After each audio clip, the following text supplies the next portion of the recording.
Hello everyone, कशा आहात तुम्ही? संडेचा दिवस होता. Sunday is a holiday. सर्वांना सुट्टी असते. मॉडेलला पण सुट्टी होती, तर मग मी विचार केला की शूट करूया.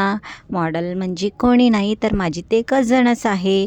आम्ही जाणार होतो बाहेर शूट करायसाठी, पण पावसामुळे आमचं कॅन्सल झालं बाहेर जाणं. तर मग आम्ही घरीच मेकअप केला आणि घरीच शूट केला. मेकअप करायच्या आधी मी हेअरस्टाईल करून घेतली, प्रॉपर प्रिपरेशन करून घेतलं, ब्लो ड्रायर वगैरे करून घेतलं आणि मग मी मेसी बनला स्टार्ट केलं. मेसी बन माझं कंप्लीट झाल्यानंतर मग मी मेकअपला स्टार्ट केलं. मेकअप करायच्या आधी सीटीएम वगैरे करून घेतलं, मग मी मेकअपला स्टार्ट केलं. मेकअप वगैरे झाल्यानंतर साडी ड्रॅपिंग वगैरे करून घेतली आणि त्यांना ज्वेलरी वगैरे घालून दिली. व्हिडिओज काढायला कोणी होतं नाही, तर मग आम्ही स्वतःच व्हिडिओ वगैरे.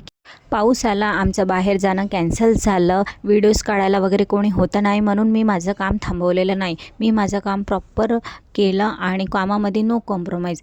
फायनल लुकसाठी भेटूया नेक्स्ट ब्लॉगमध्ये. Thank you so much guys. Bye bye.